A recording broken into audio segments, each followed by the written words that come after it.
Hey guys, this is Jason at JP3 Motorsports, and in this video we're going to be talking about our battery relocation kit for the FD RX7s. And this relocation kit mounts in a pretty slick area in the rear trunk, and it is 100% hidden once installed. So this kit uses either the anti-gravity ATX20 HD, which is this guy right here, or the ATX20 Restart, or RE.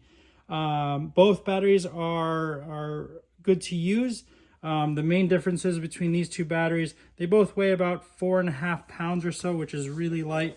The ATX20 RE, or the Restart, has only 600 cold cranking amps and about 20 amp hours, compared to the HD, which has 100 more cold cranking amps, which is the 780 and 30 amp hours. So this HD is what we're going to recommend. It has a little bit more power, more capacity to hold charge. So if you're going to be in the car doing some tuning, playing around with the radio or any other electronics, that one will hold and provide you with enough battery power. I run the 20 HD in the front of the engine bay for my CYM, and it has more than enough power to supply for the starter and starting it up. Just the beauty of the Restart is that it has in the battery management system, it'll save enough power to before it discharges, to save enough power to do one final jump start. So you won't need a jump start.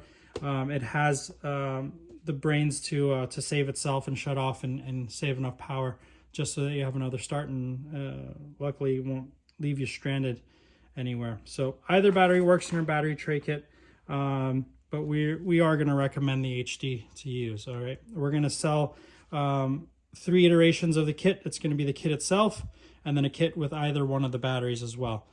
So we will be selling the batteries along with the kits on our website.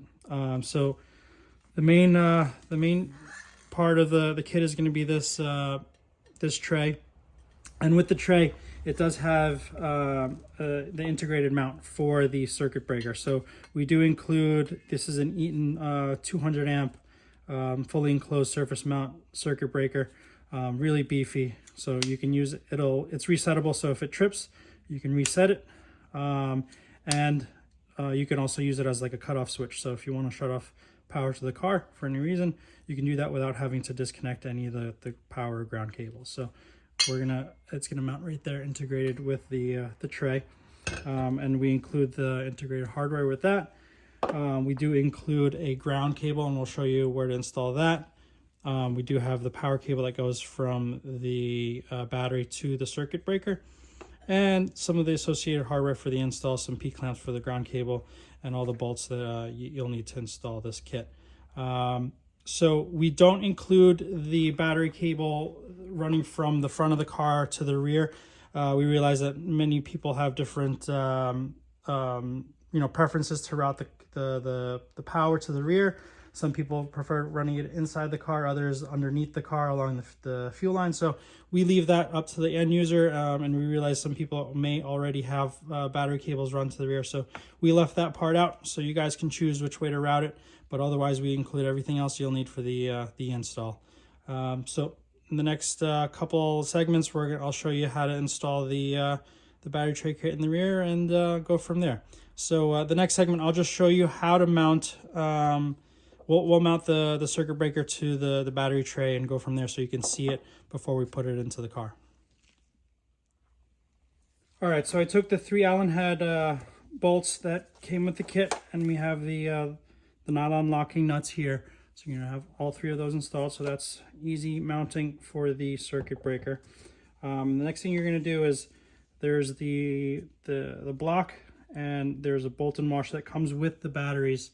So you're going to slide that in here, and what you're going to do is you're going to take the nut and washer off of the circuit breaker, and you'll notice that the power cable is going to have a larger hole on one side, a smaller one on the other. So what you'll do is you're going to take one washer. What you're going to do is you're going to put it right here, and you're going to take the bolt and washer from the battery that came with the battery, and it's going to go like that. So this washer is actually used just to space the lug off of the battery, and you'll see it connects right there. Nice and easy. So that's that, and then you'll see that this side connects over to the circuit breaker, and so you have that there. You put the lock washer, thread on the nut, and tighten everything down. So this is just a 10mm socket or wrench, and then this is a 14mm nut. So that's how it's going to look mounted up. So you can either mount it up like this before you get into the car, or you can mount this later on. I just wanted to show this outside of the car so you can see the assembly process once it's together. So that's how it's gonna look once it's installed. So let's head into the trunk space and see how to put this all in. All right, so we're at the back of the car. This is what it looks like with everything still installed. So first thing you're gonna do is you're gonna want to take this rubber weather strip out, so it gets out of the way, and you can remove some of the plastics much easier, okay? So once that's out, put that aside. This back piece, just be careful. A lot of clips are very brittle, and plastics are brittle, but to take this out, you're gonna have to lift up, straight up. And so you'll see that these clips don't pull out, but they go straight down. So you're gonna pull straight up. And once you have that out, you're gonna see that the battery is gonna actually, the tray is gonna tuck right in here. So you're gonna have to take this bracket out, and it's gonna be two 10mm nuts that are gonna come out. And this bracket we're gonna get rid of because the battery tray is gonna sit here, and the battery tray has a new location for this plastic clip. So we'll see that in a second. All right. So once you have this plastic clip removed, all right, you're going to save those two M10 bolts or nuts that you took out, and then you can come in and bring the battery tray in.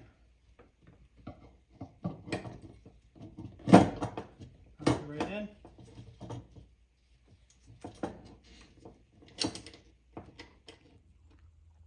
All right, so this is what it looks like with the battery tray installed. We did design it with an opening in the tray so you can get some nice access to those two M6mm studs. So this is what it looks like installed, and as you can see, we don't need this plastic bracket anymore because we did integrate a new mount for that plastic clip right there. All right, so the next step is to bring the battery in, and in order to do that, you're gonna have to loosen these plastics up, and I'll show you how to do that in a second. All right, so in order to loosen up these plastics, or in order to get the battery in, you're gonna have to loosen these plastics. You can remove the plastics, but it is possible to install it if you're very careful with these plastics. So all they do is they pop straight out this way. So once you pop it straight out, then you can gain access. And what you can do is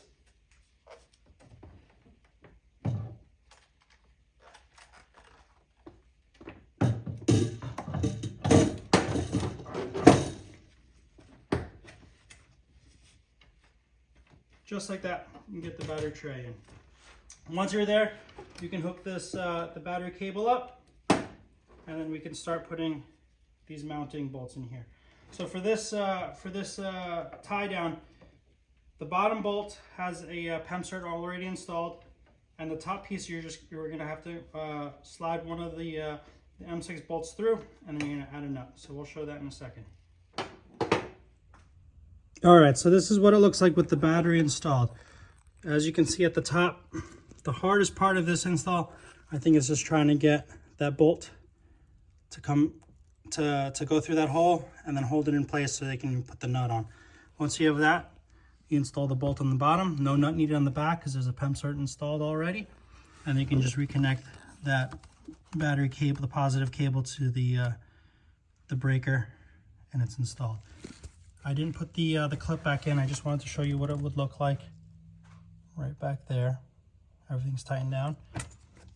And once everything is good to go, you can put the this plastic pin back in, and then you're fully installed. All right. Next part I'll show you is how to route the ground cable and go from there. All right, so we have the ground installed. So what you're gonna do, the ground cable's installed. So what you're gonna do is you're gonna take that threaded block that comes with the battery, you're gonna take the bolt and the nut that comes with the battery, and you're gonna make sure you put that spacer that we include, that washer, in between the lug and the battery terminal, just to space it off a bit. So once you have that installed, you'll see that.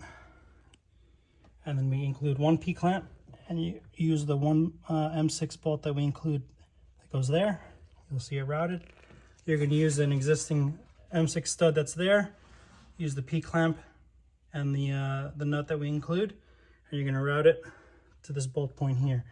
Now, you don't see it now, but before you install the 14 millimeter bolt here, we recommend that you sand down this block and get all the paint off so you get a good ground contact there. I didn't do it here because I'm not going to be using the battery tray in this car, but before you install this, make sure you sand down that block and get it bare metal so that way you get great contact for the ground. So this is what it looks like with the ground cable installed all the way around, straight to the battery. All right. So next clip I'll show you with the plastics installed and see what it looks like all together.